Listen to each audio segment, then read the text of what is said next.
Кастрычнік ва ўсім свеце гэта месяц, калі гавораць пра прафілактыку лячэння раку малочнай залозы. Праводзяцца акцыі, бясплатнае медычнае абследаванне, інфармацыйныя кампаніі, каб жанчыны не баяліся звяртацца па дапамогу і мелі да яе доступ.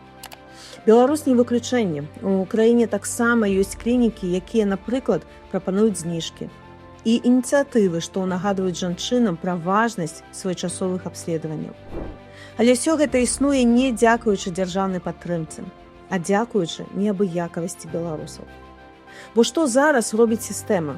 Такіх неабходных краіне лекараў-анколагаў звальняюць цэлымі сем'ямі за так званы экстрэмізм.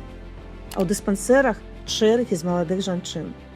І выніку людзі губляюць магчымасць давяраць сістэме аховы здароўя, а жанчыны шанец атрымаць своечасовую дапамогу.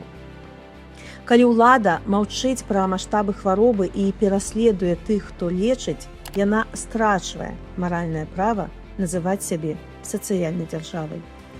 Беларускія жанчыны не павінны змагацца за жыццё сам-насам. А наша краіна заслугоўвае сістэму аховы здароўя, дзе клопат пра жанчын і іх здароўе стане сапраўдным прыярытэтам. І гэтая Беларусь толькі пытанне часу. Дарагія мае, кожны з нас ведае кагосьці, хто ўжо прайшоў ці цяпер праходзіць праз рак. Таму, калі ласка, не адкладайце клопат пра сябе на потым. Нават простае, своечасовае абследаванне можа стаць тым самым крокам, які выратуе жыццё.